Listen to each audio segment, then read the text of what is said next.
How did an eight-sided pattern become one of the most important ideas of Chinese culture? Let's talk about Bagua.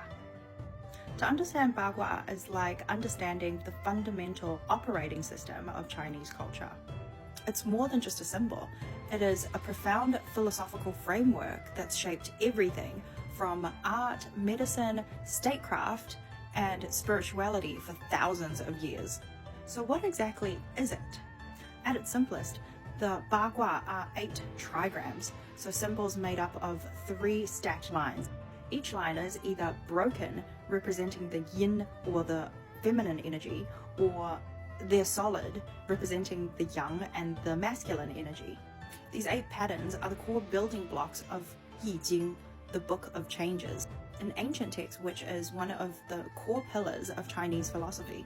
The Bagua doesn't describe static things, it describes the dynamic processes and relationships. Each trigram represents a force of nature, a family role, a direction, season, and much more. For example, Qian represents heaven, but it's also a principle of creativity, strength, and the father. The Kun represents earth, but it's also the principle of reception, nurture, and the mother.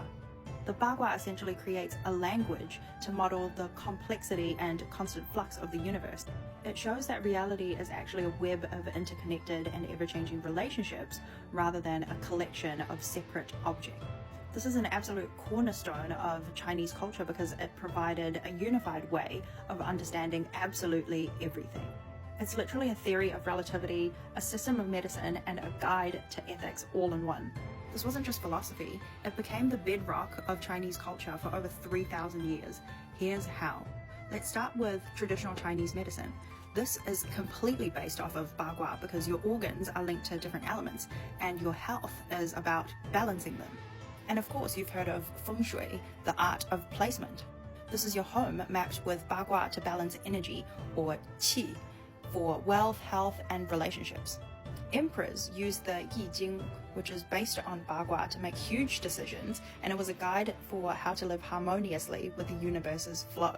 What Bagua emphasizes is balance over extremes, relationships over isolation, cyclical change over linear progress, and context over absolutes. It's a complete world view that sees us not as separate from nature, but part of a single, intelligent, and dynamic whole. And that's literally only scratching the surface of what Bagua really is and how it can be used. I hope this has helped your understanding of Bagua at least a little bit, and follow me for more stories.